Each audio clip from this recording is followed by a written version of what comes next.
Hello, everybody, and welcome to the Yarn Thing podcast with Marley Bird. I'm your host, Marley Bird. You can catch the Yarn Thing podcast live every Tuesday morning at 10 o'clock Mountain Time. That's 12 o'clock on the East Coast, 9 o'clock on the West Coast, and 11 o'clock in the Midwest. If you are looking for the podcast from somewhere else in the world, please Google what time 10 o'clock Mountain Time is for you. I do live in Denver, Colorado, if that helps. Or better yet, hit subscribe here on the Marley Bird YouTube channel. Make sure you hit that little bell button and you will be notified whenever I go live here on YouTube, so you won't miss an episode. Having said that, I have put together a playlist of previous Yarn Thing podcast episodes that I've done here on YouTube. As you know, for 11 years, I was doing solely an audio podcast, and now it has switched to a video. And so just since January, we've been doing the podcast here on YouTube. But you can always catch old audio podcasts over on Blog Talk Radio. Those are also still up on iTunes as far as I know. And then the newer ones are right here on the Marley Bird YouTube channel in the playlist for Yarn Thing podcast. So let's say thank you to our lovely sponsors. We have Buffalo Wool Company, Stitches.events, where I will actually be attending Stitches Midwest in Schaumburg, Illinois, I guess it's the start of August, actually. So if you would like to come and take some of my classes, there's still some room in a couple of them. The plan pooling one is almost sold out. Last I saw, there was like one space left. So if you want to join us in there, that'd be great. Anyways, so that's Stitches Midwest. And so that's Stitches.events. Creative Bug, Craftsy.com, Erin Lane Bags, and last but certainly not least, Red Heart Yarns, where I'm the proud national spokesperson. And I want to let you know that Chic Sheep has finally hit the shelves. That's right, my very own yarn line, Chic Sheep. I have some yarn. It's over there. I should grab it for you. Is officially on the shelves at your local Hobby Lobby. They only picked up 8 colors. I say only because there are 24 of them, but thank God that they picked up 8. And so you can go give it a feel, give it a squish, and see if you like what you see. Purchase what you see there. And then if you want some of the other wonderful colors, they're available at redheart.com. All right, so that's it for all of that stuff. And today's guest is a first-time guest on the Yarn Thing podcast. I'm thrilled to have her.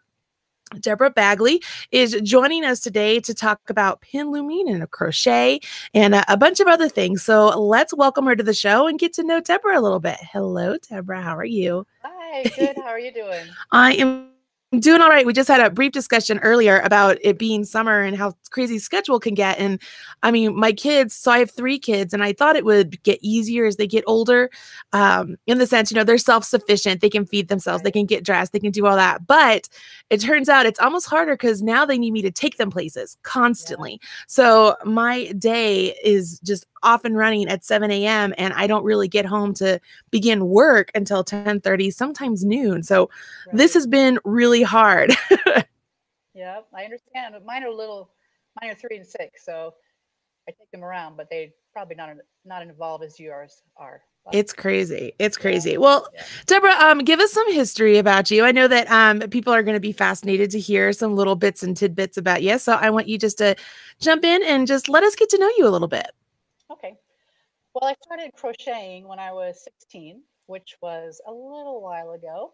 I won't say how long ago, but I learned to crochet from my grandmother and crocheted for a little while and then didn't crochet for a long time.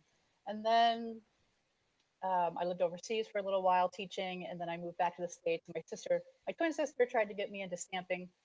I thought, no, I'm not sure about that. So I picked up my crochet again, and there was something I wanted to do. I can't even remember what it was. And I started adapting it and changing it. And I thought, oh, I think I could write a pattern. So I started writing the patterns. I started my own little blog and a little store. And my sister thought, well, maybe I'll join you in that. So we together started yarnovations.com. And then, so I just did crochet patterns mostly. I know how to knit a little bit and have a couple knitting patterns, but really crochet is much easier for me. So I just mostly do patterns for that. And then about 2 years ago, my sister showed me pin loom weaving, and I thought, okay, well, let's see what this is about. And my first square took about 25 minutes. And I thought, oh my goodness, I am never going to get into this because you can crochet a square in much less time.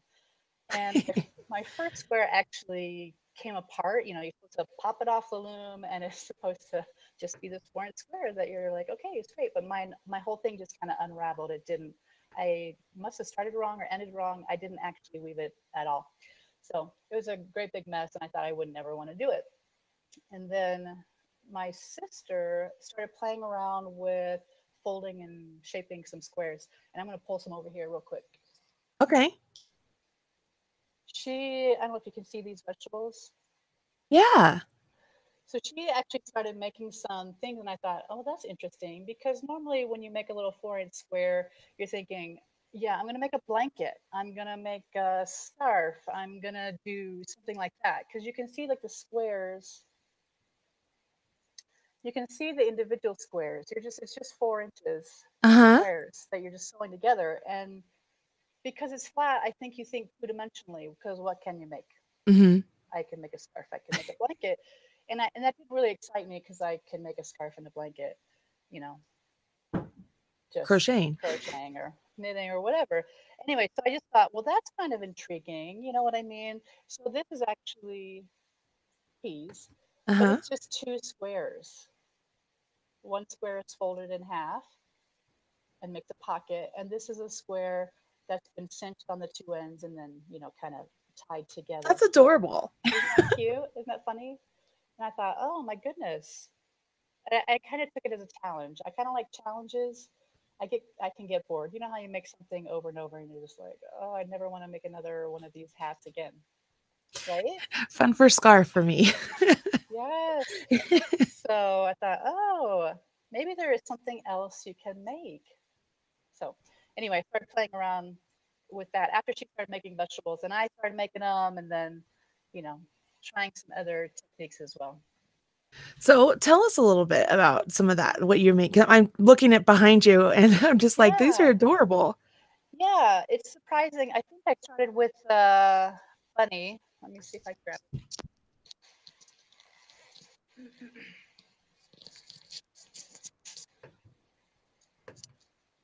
And when you look at it, you think, well, he's got to be complicated, right? I mean, these are just squares.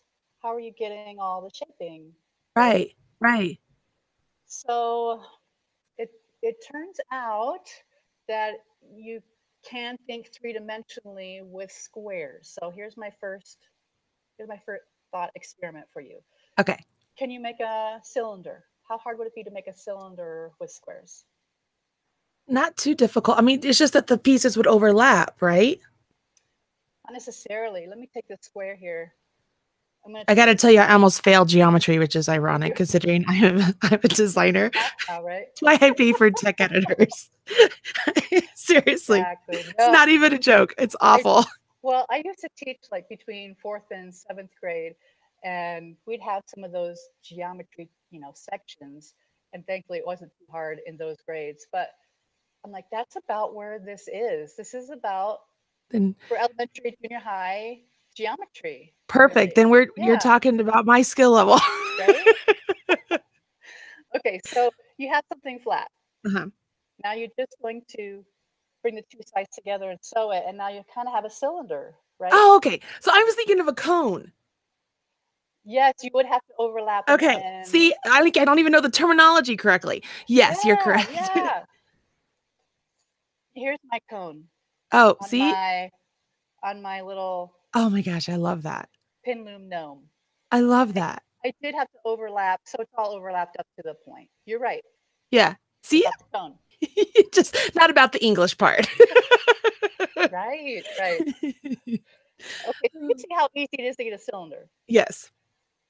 Then you just cinch the bottom and stuff it, and you can cinch the top, and that's the bunny body. Okay. And then I just, tied some yarn around the neck and, pulled it tight. And that's just the head, right? Can you see it's just a cylinder? I do. I see that.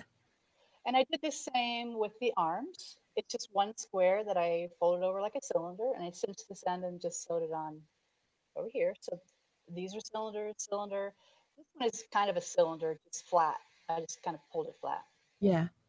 This is so cute. So hold that up for a second. I'm going to do a question.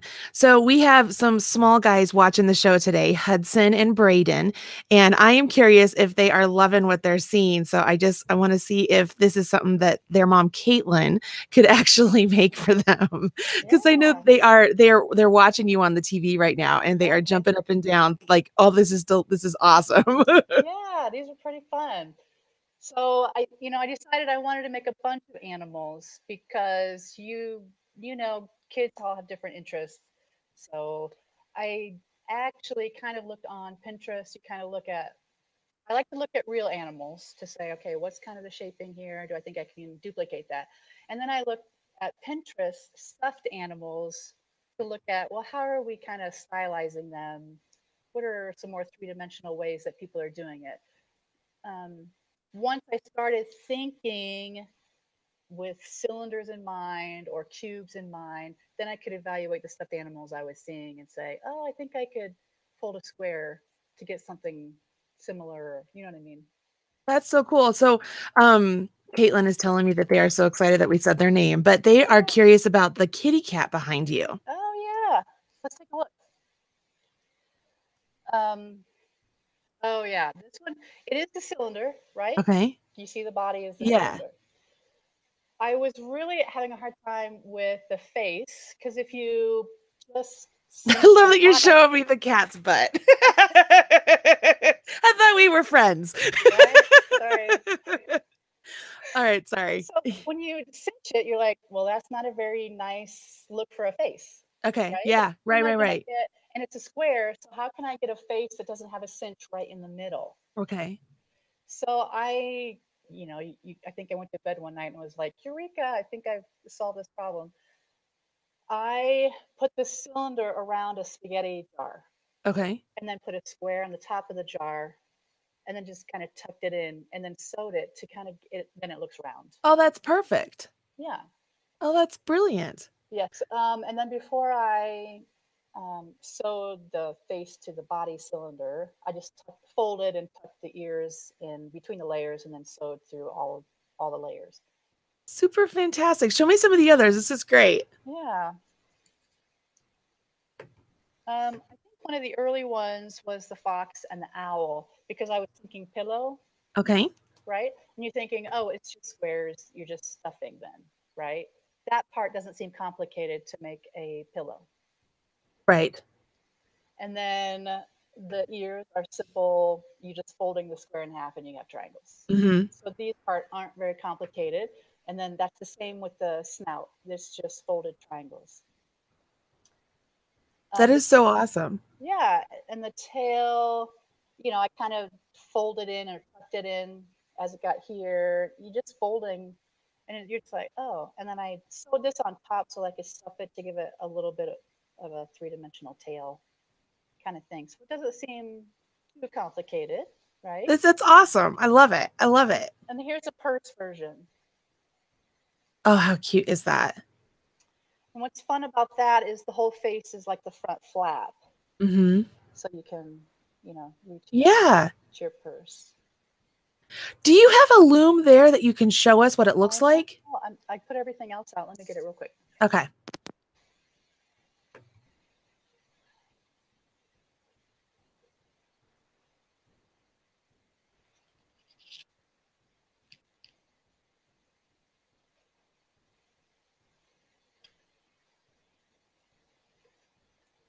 Just a second. No, you're good. This is so cool. Just so everybody listening, if you're curious what's going on. So she's grabbing the actual pin loom that she's talking about so that you can kind of get a little bit more of a visual of what it is that she's making and how she's using this square pin loom to actually make these items. So if you're confused as why she keeps talking about it needing to be square, you're gonna understand here in just a second. And just because I know everybody is on pins and needles, Hudson says that he wants his mom to make him the fox. So Yeah. yeah. So this just makes 4-inch squares. Really, that's all you can do with this. This is a Zoom loom by the Shacked Spindle Company, who mostly makes spinning and weaving materials. That's awesome. Yeah, and you can make these just with a piece of wood and nails. There's directions online all over the place to do that. I do want to let you know one great resource is on Facebook. There's a pin loom weaving group, Okay. and like Sue Burton is one of the admins on there. She has a website that has lots of free resources, lots of patterns, how to make your own loom, just lots of stuff there. So if you do search online, you can find ways to make it with just nails and whatever. But this Shacked makes this one. Unfortunately, most of these pin looms are only available online. Yeah, They I can't. heard about that. Yeah, so I you can get them through Joann's. You can use a little Joann's coupon and save a lot of money. Um, and then there's several just Etsy shops that will sell these and other shapes too. So there's rectangles and hexagons and then There you go. specialty shapes like hearts and butterflies and stuff like that. All right, so you can see this one has a 3-pin configuration. Is that showing up? There's like Yep. 3 pins next to each other in groups. So you kind of just warp it, and then if you ever did a pot holder loom, you're just going over one strand and under a strand, over a strand, and that's it. And that'll get you the plain weave, which is what all of them are. These are just plain weave Okay. in the book. So you don't have to count strands that go over and under or whatever. I want to show you with other patterns. Do you see how there's Oh a my gosh, texture? that's beautiful. So this one has X's in the center ones and then kind of a border around the whole thing. Does that Hmm. show up? Does that show up very well? Yeah, it does. It's beautiful. So if you actually weave slightly differently, like you'd go under three and over one, under three or over, there's various numbers of strands you go over and under. It causes that raised look That's fantastic. called floats. So for weavers out there, they'll be like, yeah, yeah, you do that all the time, making these little floats. But you can also make them on the pin loom too to get texture. Yeah. So I'm curious here because I mean I know what your background and history job wise was, but when you're at Interweave and you're working with crochet so much, is this like is was this a big release of I just need to do something different? That's what's so funny because you love a craft. Like Yeah, maybe you love knitting more than anything else that you do, because I think you knit a lot. I knit a lot. Um, Yeah, I almost felt like a diehard crocheter. I'm like, this is it. I love it. I'm just gonna keep on doing it. Designing. There's something about designing. You're like, oh, I love being creative. Look what I just made. This is so cool. No one else has made like a 7-foot palm tree or like the panda cover on yeah, a beanbag. It's like this is so cool. I love it. And when my sister first showed me the pin loom, I'm like, I am never doing this. Who does this? Why would people do? I don't know. I'm like, these little squares, what can you do with a square? And then when I started doing these animals, I'm like, oh my goodness, I hardly crochet ever again. that's you, so you just awesome. you just get bit by a bug, and you're like, how did that happen? How did I become this? I don't know. But I do love being able to switch it around to whatever I want. So the the little stuffed security blanket has the crochet features because I'm like, well, what can I do for the mane? It's not so easy to weave, pin and weave something to do that part. So I will combine elements of crochet with my weaving. So I'm glad I know how to do that. That's adorable.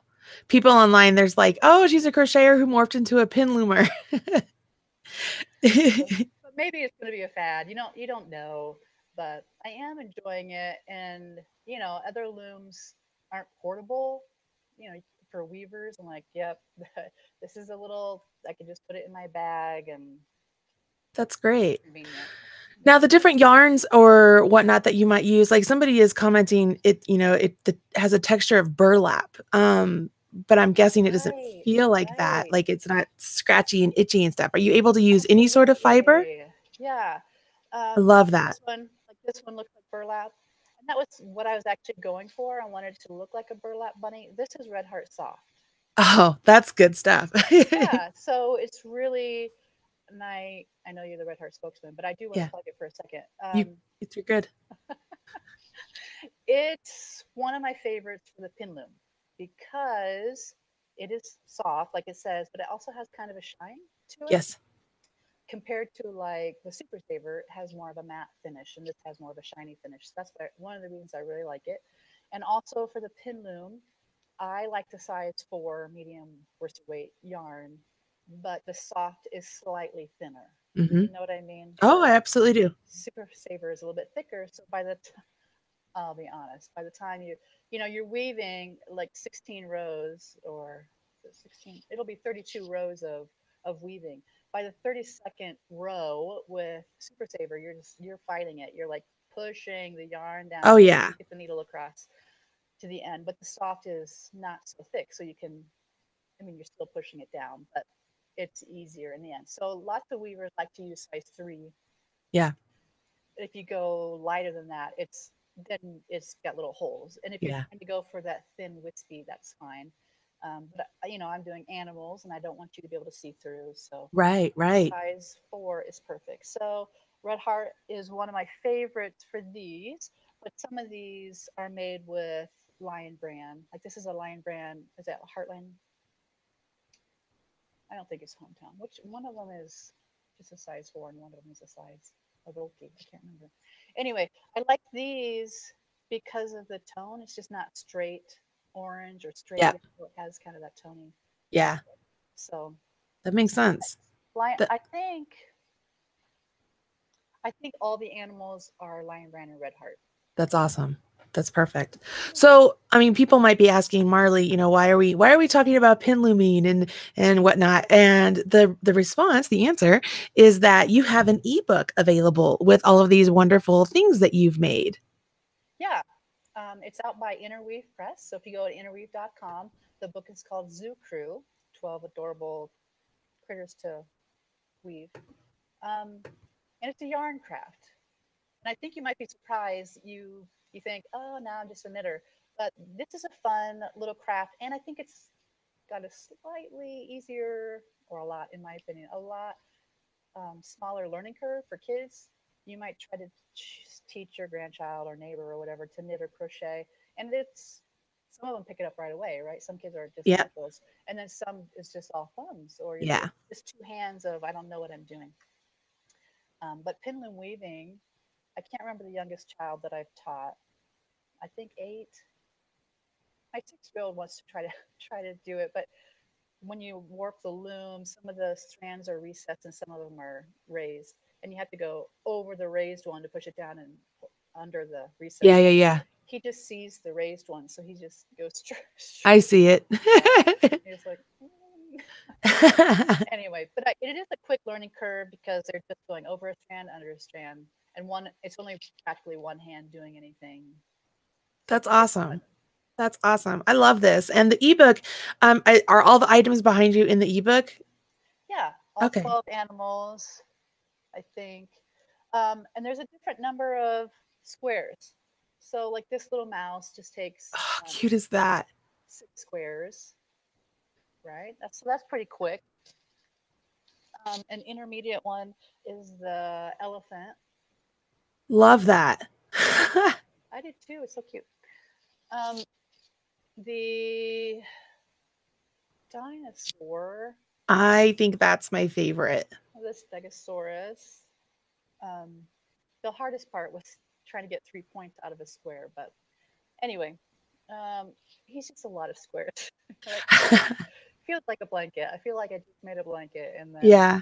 kind of pulled it up. But I think it's really fun. I wanted to make sure to get stuff for boys and girls, and just a good variety. The penguin was kind of the trickiest one, and this is I actually gave away my penguin, like the one in the book, to Shack Spindle Company so Oh, that they okay. could take it with them if they wanted to. This is I think this was my first prototype. And the tricky part is here around the eyes.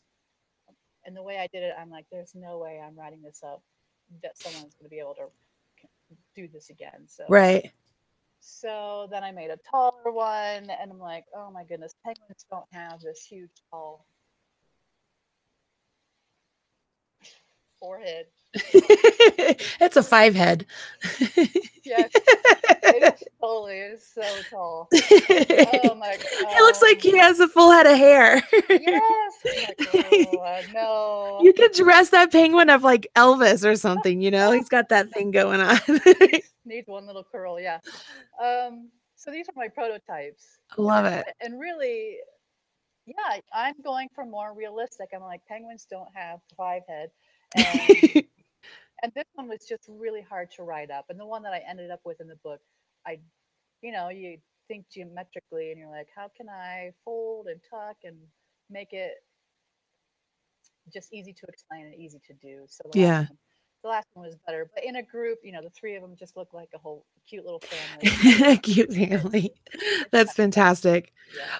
Online people are commenting that actually Jay Lanny Winkler, she says, I crochet and loom knit. So the pin weaving looks way cool. So she's all into it. And then Lynette Yeah. Cantrell, she's saying, I bet Girl Scouts would love projects like this and using the technique to make various items.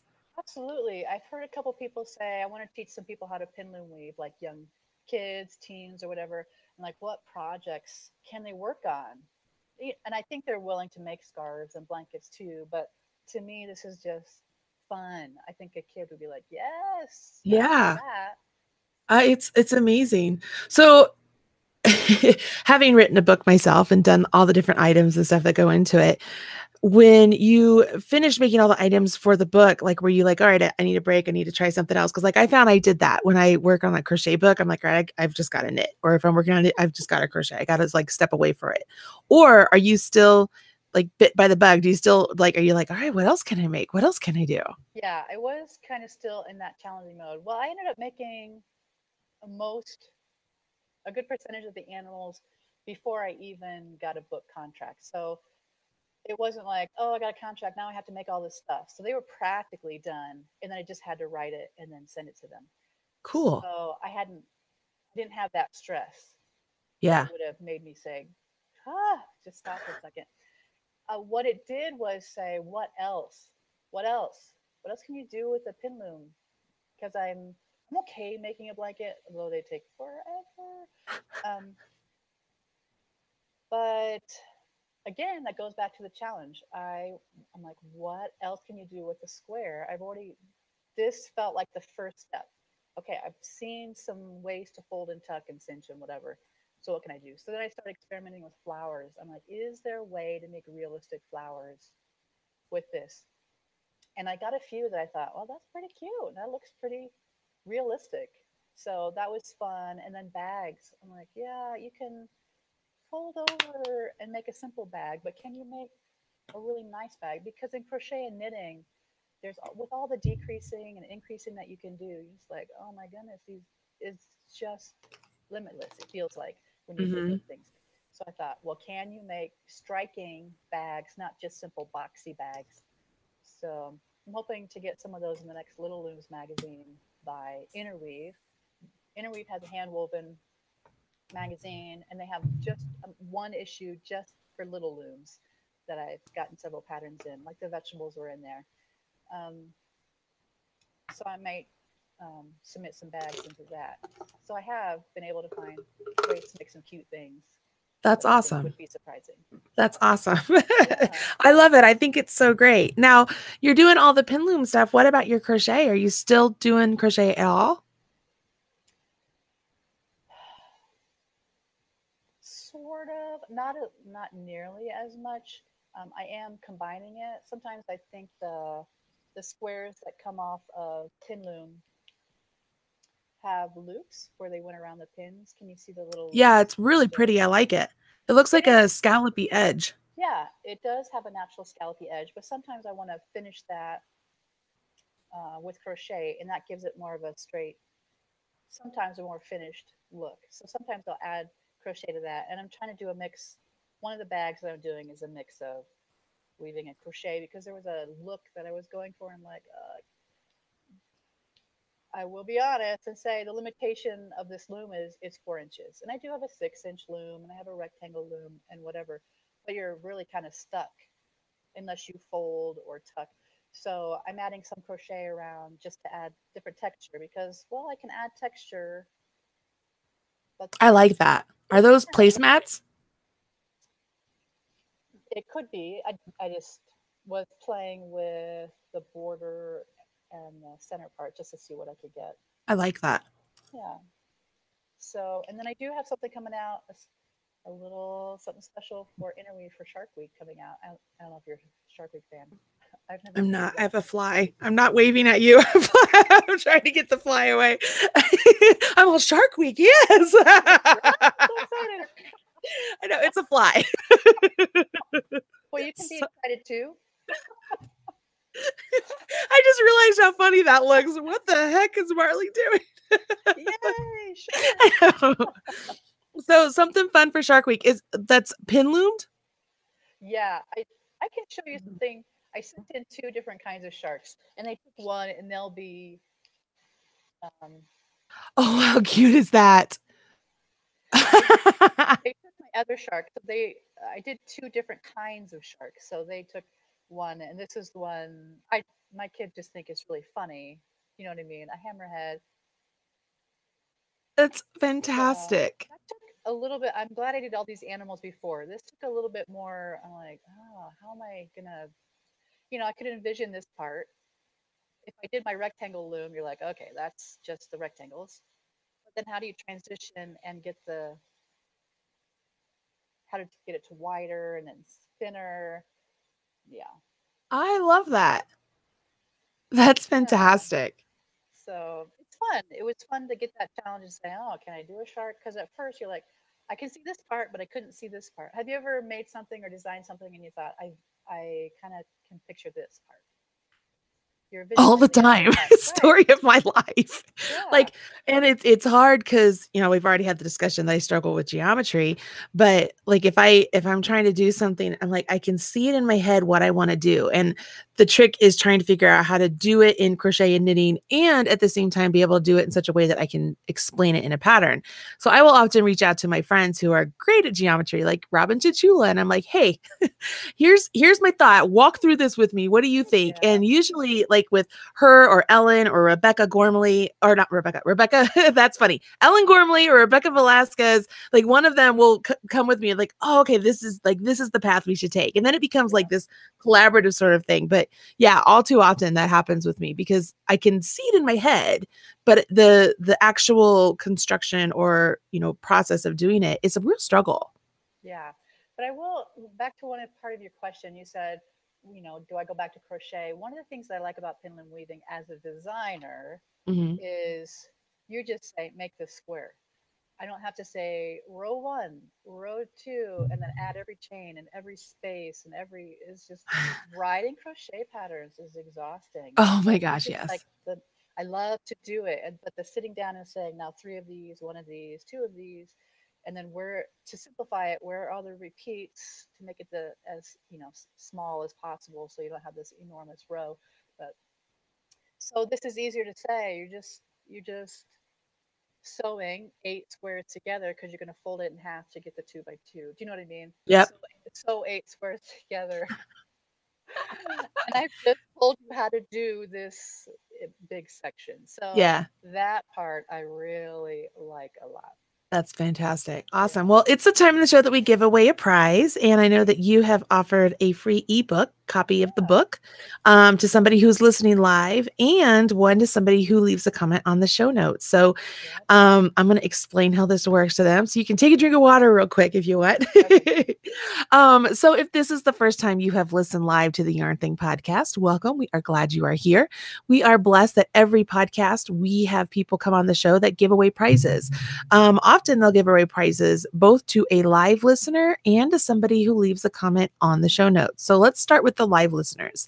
If you are listening live right now, what I want you to do is in the chat room, I'm going to change it up on you guys. So you be ready. Those of you who have tried to jump ahead and write, I want to win, I want you to write, where is Flat Marley? FLATMARLY. Where is Flat Marley?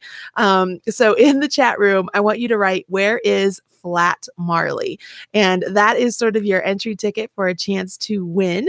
And if you don't know what the Flat Marley is all about, you need to check out the Marley Bird blog. We're having so much fun in the Marley's Minions group with people who've printed off a Bitmoji image of myself and taken it on their travels and purchases of Chic Sheep and all that good stuff. So it's fun. Anyway, so I want you to write that in the chat room, and then I want you to make sure that you have hit thumbs up on this video. So please hit a thumbs up on this video, and I will randomly select a winner over in the chat room here in a little bit.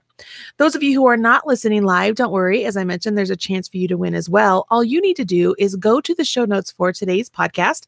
I've put the show notes in the video description box of this video, and click on that. You'll see a brief synopsis of things we might have talked about, links and images and all of that good stuff. At the bottom of the post, you can see where it says leave a reply or leave a comment. You literally will leave a reply or leave a comment that includes a keyword that Deborah will give us here in just a minute. By leaving your comment with the keyword, that is your entry for a chance to win a copy of the book as well. We select a winner about 6 to 8 weeks after the original air date of the podcast. You have some time. The reason we choose a winner so late is because we want to make sure you have a chance to listen to the show, leave your comment, because we know life gets in the way. It gets in the way of me too. So there you have it. When we go back and choose a winner, we will then contact you if you're the one and let you know what you won. So for example, we had the lovely Amy Tangerine on the podcast back in May. So see, it takes a while to get back to the actual shows. But Amy Tangerine, she wrote a book, Craft a Life You Love. If you haven't listened to that podcast, it was really good. So go and have a listen. And this is for a copy of her book, Craft a Life You Love.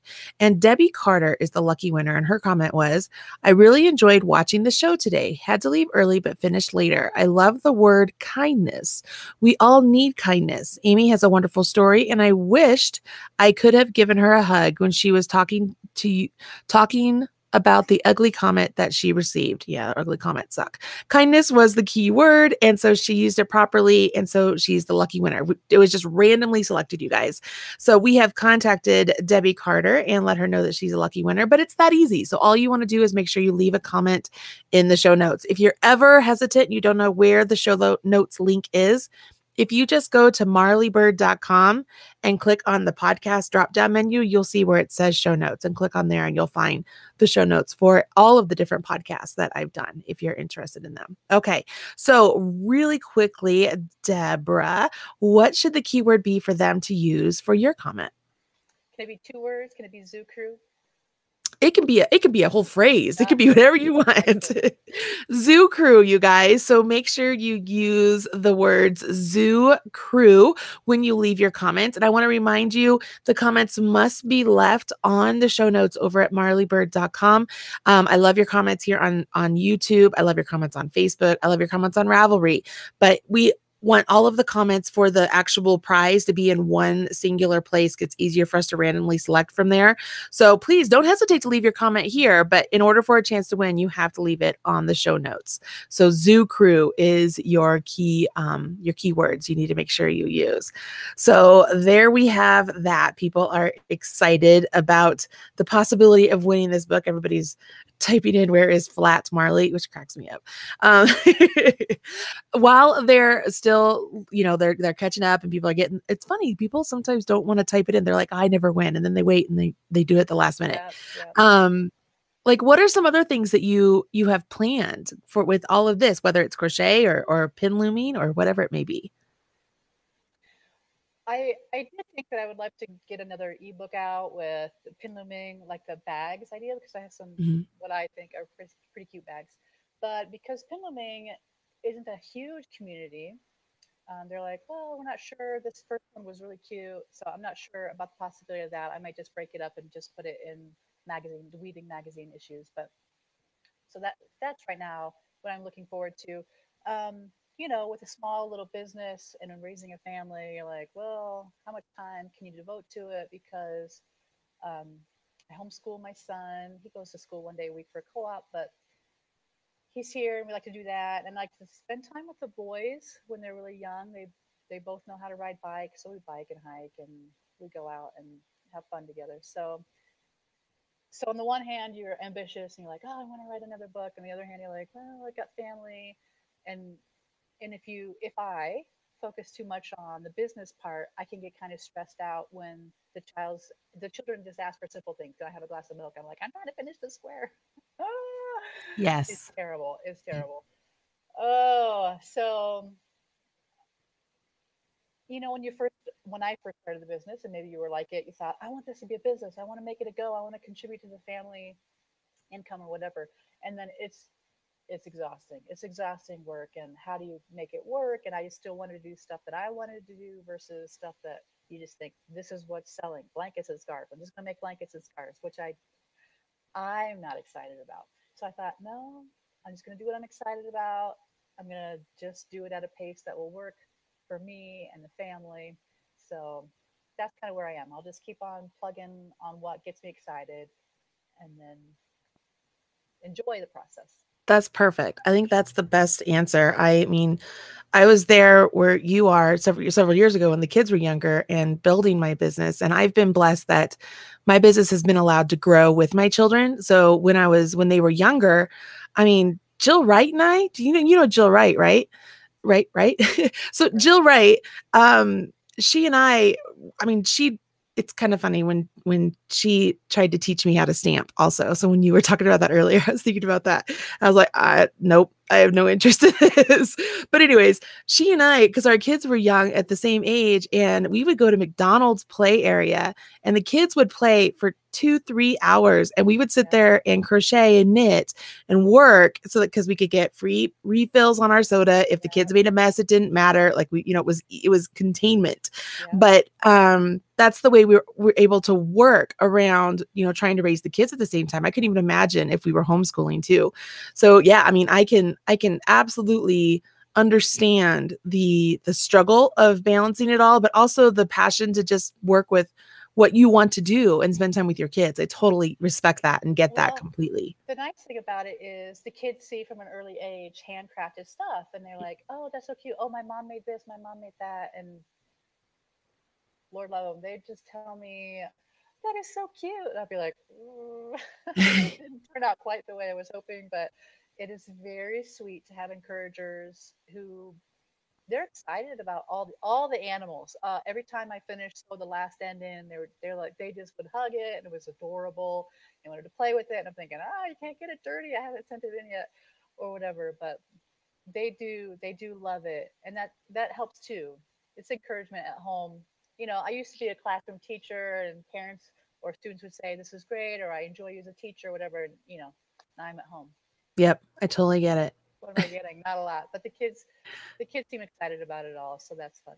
That's cool.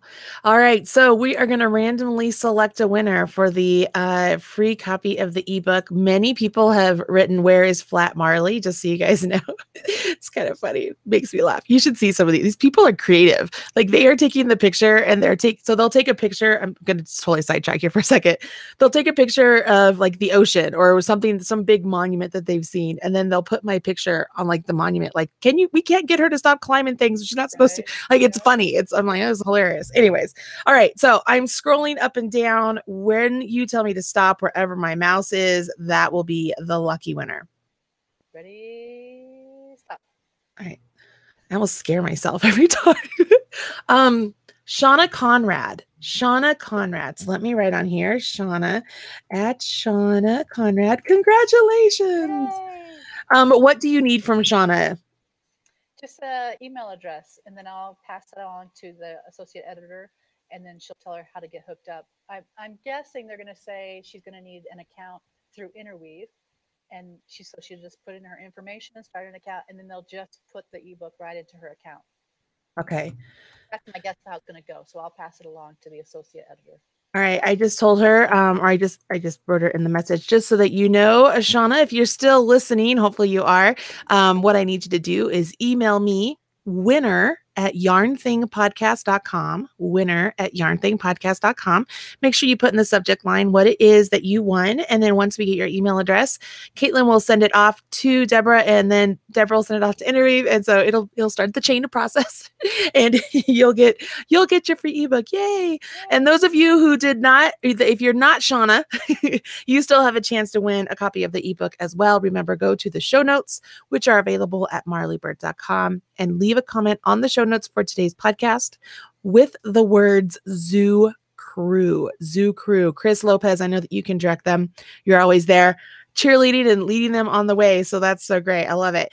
Better yet, guys, if you like it so much, just go buy it. Go to the Interweave store and buy yourself your own copy. Don't wait. Then that way, if you win, you can give that copy away to a friend. Absolutely. Very cool. So Deborah, now that your twin sister taught you this and all the other stuff, are you, is this still her passion, or is she onto something else, or what does she think?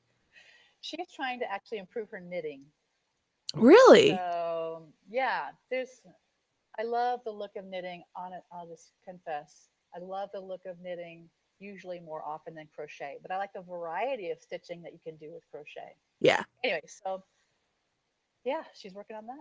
All right. Well, tell her hello for me when you get a Yeah. chance. This is so much fun. I wish you great success with this. I love that you're following a passion and bringing something a little bit different and unique into what we're looking at. Like I think it's great, and it's motivating for people who maybe they get in like their, what do they call it? They lose their crochet mojo. Yeah, right. And like, this is one of those things. She's like, you know what? I'm going to just give this a try. Cause maybe like them or like you, knitting maybe just isn't what they want to do, And Yep.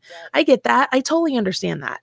For me, when I lose my mojo, it's, I like to make jewelry, like not really elaborate jewelry and stuff. Like I'm nothing crazy like Jill Weisman, who's amazing. Like I love looking at her stuff and just being in awe of it, but just really simple jewelry or stitch markers. Like that's just, Yeah. it's a Zen thing for me when I just have to step away from the yarn. Yeah. It's Yep. cool. Well, I wish you great success. Thank you. If people wanted to follow you on social media, are you available there as well?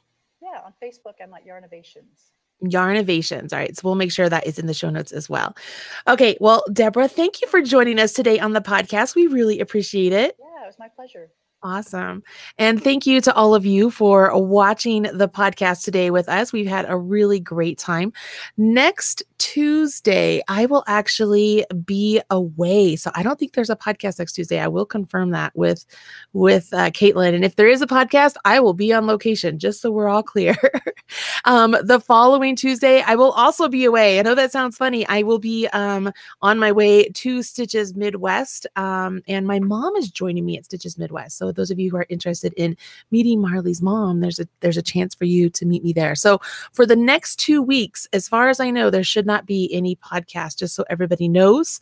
There might be one on the 31st. Oh, you know what? I remember that. There is one on the 31st. I apologize. I made an exception because it's Kate from Twist Collective, and they're celebrating a big anniversary and stuff. So I made an exception and had her on the podcast so that way I could do it. So anyways, there you go. I'll be back on July 31st. Until then, I hope you guys have a wonderful rest of your week and next week as well. And I'll talk to you soon. Bye, guys.